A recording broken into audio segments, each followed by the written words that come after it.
Hey there, and welcome to this review of the lab that I wrote for Galileo and Venus that I put onto the website. And if you haven't taken a look at the actual lab activity itself, why don't you go stop this video and take a look at the lab and try it? Because what we're going to go over are the answers to this entire lab activity. So hang out. I'm going to give you 5 seconds to stop. 1, 2, 3, 4, 5. Okay, you're ready to go on and you've looked at the lab. So the lab actually was supposed to duplicate how Galileo showed that Venus orbited the sun rather than the Earth, and we were doing this only with the tools that he had available to himself at the time. So what we're looking at first is a quote by Aristotle, and he wrote this about 350 BC, and his ideas held sway for 2,000 years until people finally had evidence to the contrary. Now, there's a lot of evidence that Islamic astronomers and physicists, well, astronomers in the Islamic era, who gave us a lot of things in which even Copernicus got some ideas from, pretty much thought Aristotle's ideas were bunk anyway, but they didn't have any physical reason for that.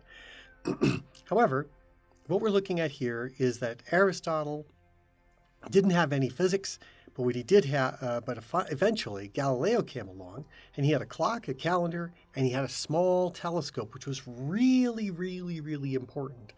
And he also knew what the phases of the moon were and how the moon went around the Earth. And all of these things were his way of measuring Ptolemy's geocentric model versus Copernicus's heliocentric model. All right, so first let's look at the phases of the moon. What we're going to do is to understand that in Galileo's time, everybody thought that the moon orbited the Earth. This would be true both in a geocentric model and a heliocentric model, and this was not in question at the time.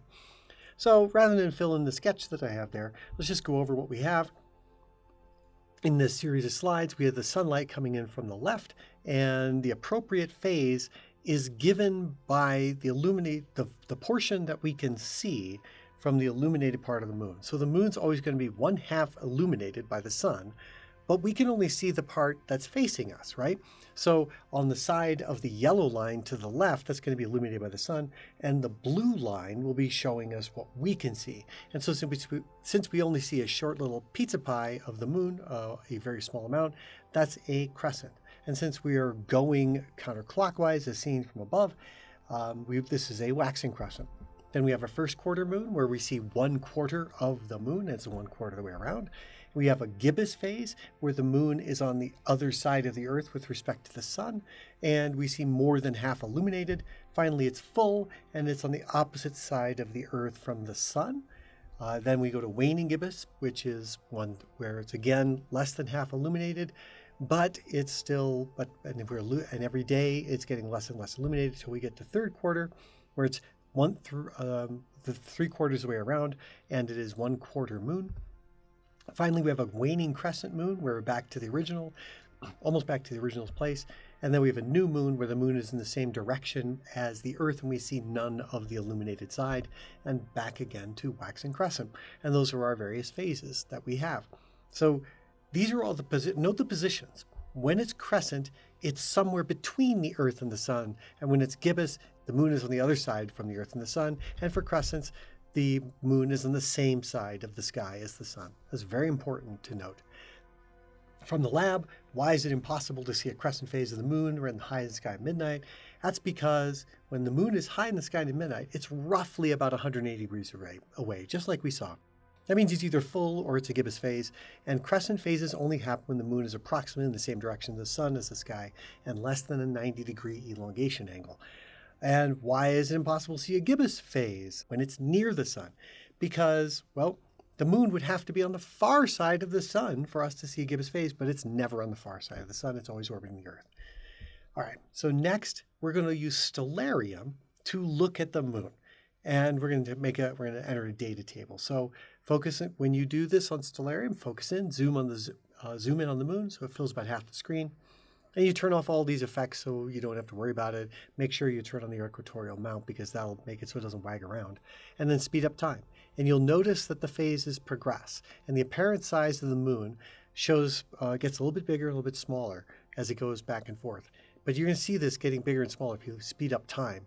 And it's not getting physically bigger or smaller, it's just getting further or closer to us. And that's because the moon is in an elliptical orbit and it gets a little bit further and a little bit closer. And that's the changing angular diameter. And let's pretend that we don't have any direct way of knowing the distance to the moon. And given that the moon's going through its phases, do you think that it's varying by a huge amount? Well, no, it can't vary much in distance, because if it did, the angular diameter would change a lot more. And the apparent size is determined by an object's distance and assumes that it stays the physical size. And we don't see bits falling into the moon or things coming off the moon, so the overall appearance doesn't seem to change, and so that stands to reason the physical size doesn't change. So now let's look at the distances that the moon goes through during a month, and we can check that out in Stellarium. There's a bit of a distance indicator if you do custom and look at all the information. And we find that the orbit is only slightly elliptical, and because of that, the moon's distance varies between about 28 and 32 Earth diameters, or about 350,000 kilometers to about 400,000 kilometers. That's a pretty big distance, but it's not a huge ellipticity. So now, is there any relationship between the phases and the distance of the moon? No, there's not. The phases are all only due to the relative positions and not the size. The phases, sometimes people say that the phases are due to the shadow of the Earth on the moon, and that is absolutely false. The only time that the shadow is on the moon from the Earth is when it goes into an eclipse, and that's very rare. So this is an example of the table of data that you may have taken by looking at Stellarium, and you can see the elongation angle varies from 0 to 180 and then back down again, but the angular diameter stays roughly around 30 arc minutes as it passes through all of the phases. And the moon is on either side of the sun. The elongation angle will show you which side, or it's completely opposite of the sun or in the same direction as the sun. Now we go and shift our gears and look at Venus. Venus was used by Galileo as one of many tests that helped overturn Ptolemy's geocentric model. So let's use Stellarium. Again, we'll use Stellarium and assume that we're back in 1609 and we're looking through the telescope for the first time ever. And nobody's ever looked through a telescope before at Venus. And here comes Galileo. He makes one and does that. So first, though, how he would do it is he would note what Venus looks like in the sky without a telescope and just simply where it is. And that's simply what people like Tycho Brahe did and Copernicus and many, many people before. And when you do that, if you look at Venus only in the sky and don't zoom in on it, you'll notice that Venus's apparent elongation angle, which is the apparent angular separation in the sky between Venus and the sun, that's the elongation angle, and it never gets to be bigger than 47 degrees. So that's the largest it gets. Notice the moon can get all the way around the other side in the sky, which is 180 degrees, but Venus only gets to be about 47 degrees. And the phase of the moon, when it's at that elongation angle, will be crescent phase. It'll be either waxing crescent phase or waning crescent phase. Or if it's right in the direction of the sun, it'll be a new moon.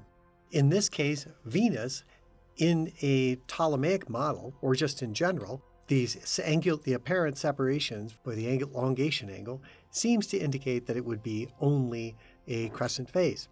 Next, assume that a Ptolemy's model is correct. Ptolemy's model states that the Venus orbits on an equant between the Earth and the Sun.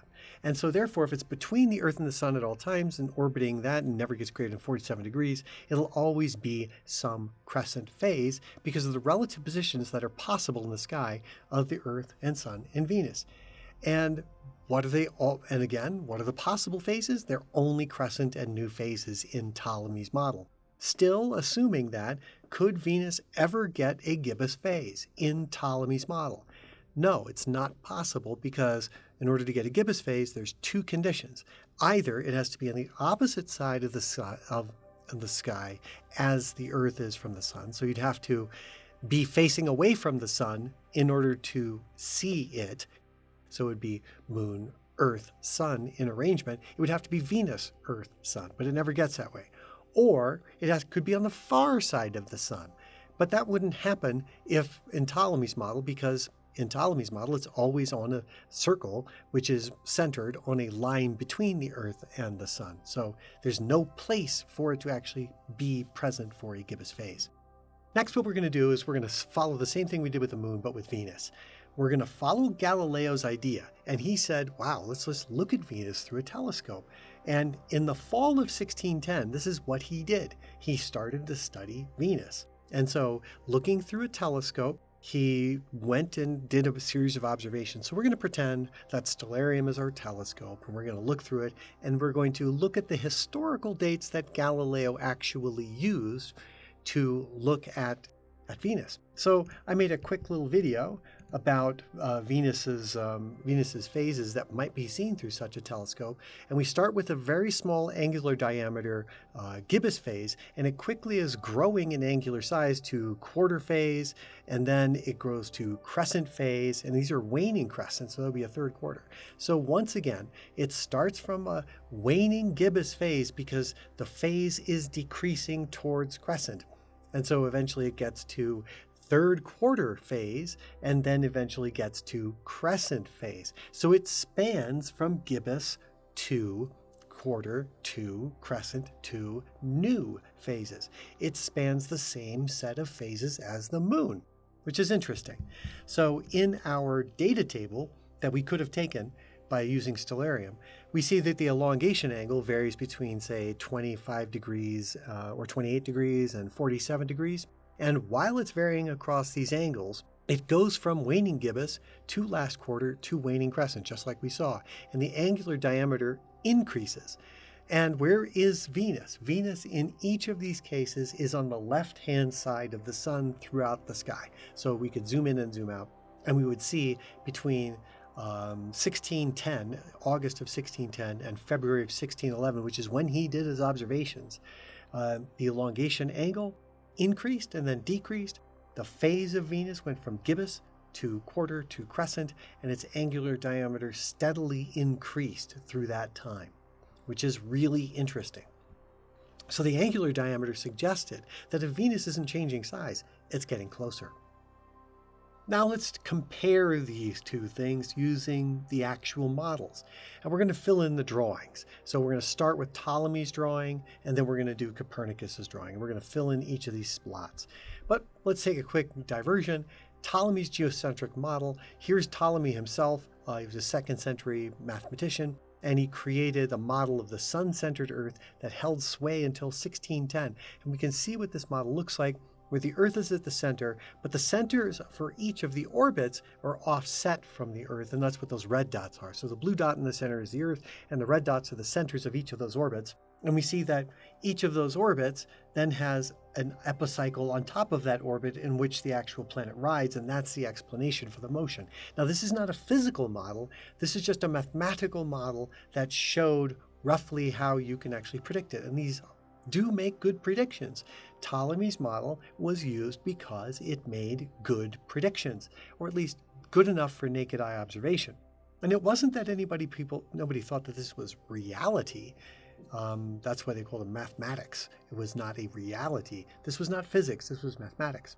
This also stated that the cosmology of it said that the real universe must be different than the Earth. So the physics of the celestia must be different than the physics of Earth, because Earth-like motions do not do these kinds of things, and celestial motions are circles upon circles, according to the people of the time.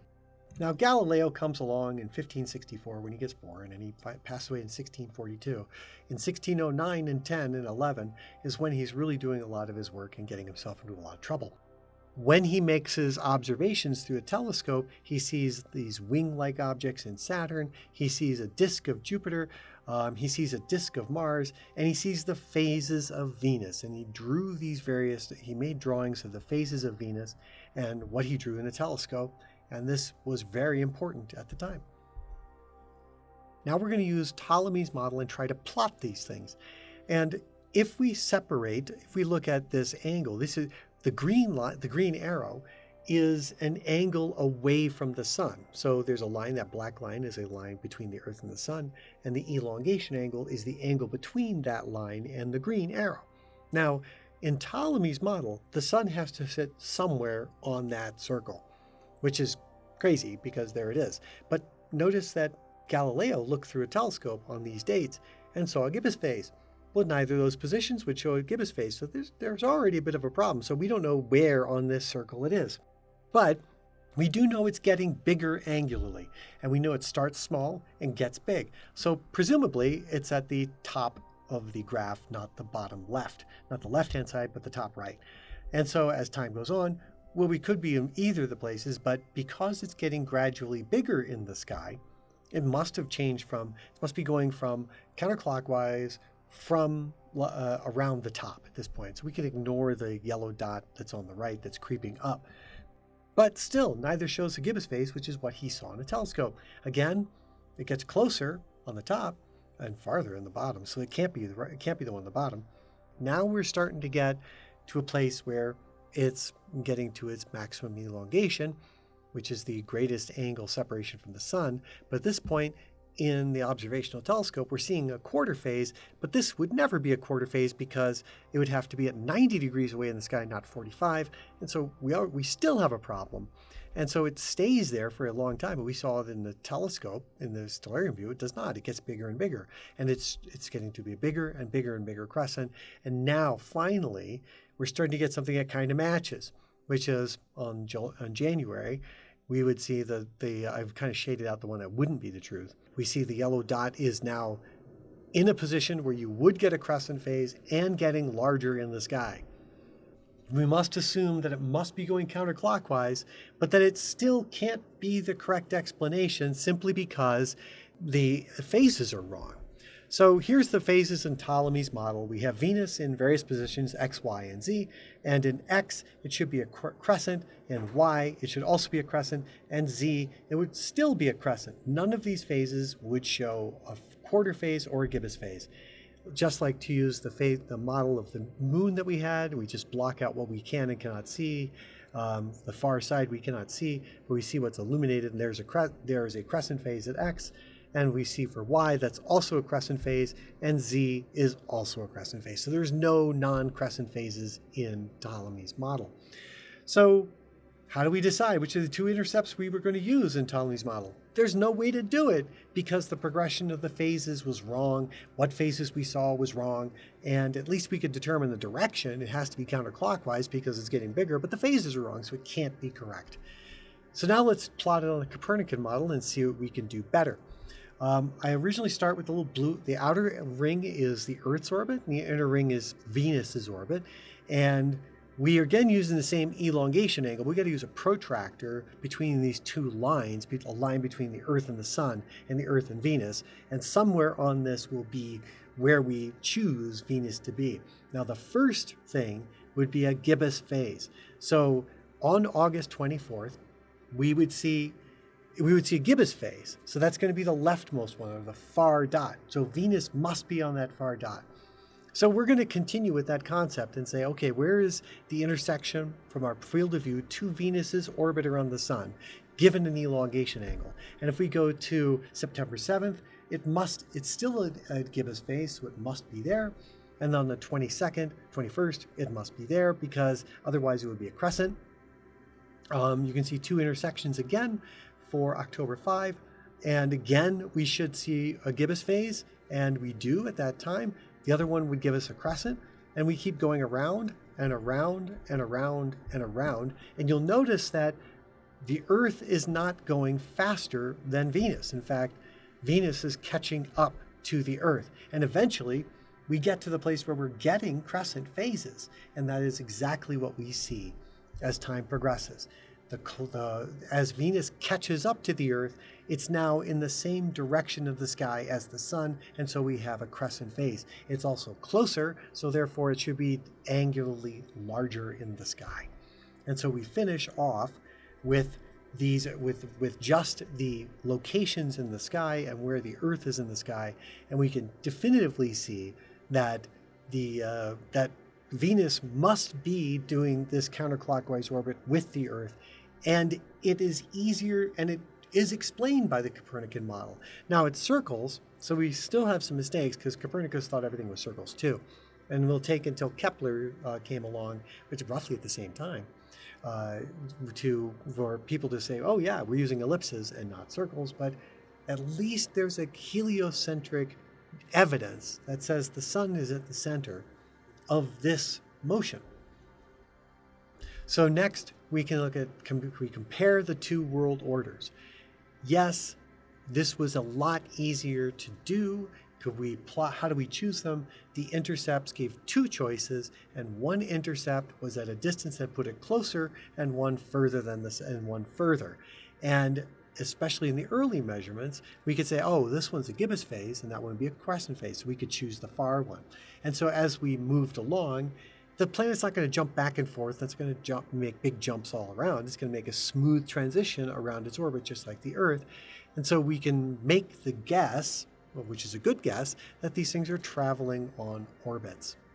Now, Galileo did these observations with a telescope, and he said the Ptolemaic system is an error. And how could he, and why did we justify his assertion? And we've been doing that. Before the telescope, we couldn't see the phases. The phases could not be observed. So Ptolemy's model worked. But once you actually could see the phases, it proved immediately that Ptolemy's model was wrong, because Ptolemy's model cannot predict the gibbous phase no matter how it's tweaked. Therefore, it must be incorrect. Now, does this prove that the Earth goes around the sun and not the other way around? Well, here's the tough thing. It doesn't prove that the Earth is moving, because all these measurements could be theory taken from a stationary Earth where you really tweak around that model, that stationary geocentric model. But this at least showed that Ptolemy's geocentric model had to be false, at the very minimum false about Venus's orbit. And it proved, more importantly, that the cosmological model of the time needed a really big makeover. It needed to be changed. And this allowed for new ideas, even where the measurement of the Earth's motion could be considered. And it could be considered, but it had not been measured. And we had to wait for the actual measurement of the Earth's motion in order to see this. So there was no physical compelling reason to say that the Earth was moving from these observations. But it did say that Ptolemy's model was wrong and gave a lot of support for Copernicus' model, but yet there was no physical basis for it. Now, we had to get the physical basis later when Sir Isaac Newton came along and gave us the central force, and in the 1800s when the discovery of stellar parallax and stellar aberration. Those two things alone, those three things, the discovery of the central force concept, which explained the Copernican model, and finally the discovery of parallax and stellar aberration finally put to bed any doubts about the nature of the stationary Earth. So here's what the Venus's phases look like with a good telescope. This was photographed at TBGS Observatory by Chris Proctor over a series of days. And again, we have the order of the phases of Venus. These ordering of phases are because of the relative paths of Earth and Venus in the sky. So on the left, on the white diagram, you can only get crescents, but on the right diagram, you can get crescents to even full. But you'll never see a full Venus because it'll be in the same direction of the sky as the sun. So Venus's phases show that it must orbit the sun. Now you could have a geocentric model, and Tycho Brahe, I believe, did make a geocentric model that put Venus orbiting the sun, and everything else orbiting the Earth. You mean there's your tweak, right? But once Kepler came along with the elliptical laws, elliptical motion around the elliptical orbits, the p squared equals a cubed law, as well as the equal areas equal times law, these things combined with Newton's central force that showed that circles and ellipses are conic sections for a central force, then you can easily have the sun at the center. But you have to posit that the mass of the sun is much, much greater than anything else, and everything orbits the sun. The last word was by Copernicus, and Copernicus had a very important thing. He did not want his ideas published until he died, because it was pretty tricky back then to be able to say that. And it's important to note that he said, "I am aware that a philosopher's ideas are not subject to the judgment of ordinary persons, because it is his endeavor to seek truth in all things, to the extent permitted to human reason. Yet I hold that completely erroneous views should be shunned." No matter what, even though you don't know what to replace it with, Ptolemy's view is wrong, so you have to get rid of it, even though you don't know what you're going to do next. So when we look at this whole thing, importance is that we can use very simple observations to get that Venus orbits the sun. So the invention of the telescope, it didn't matter whether it was Galileo. If anybody else had done it, then it would have been seen, and that would have been that. It literally, once the invention happened, then it was overthrown. So it's a fascinating thing that once we can learn something, it will change. It's a really interesting result to this whole lab. Well, I hope you enjoyed working on this lab, and we'll see you next time.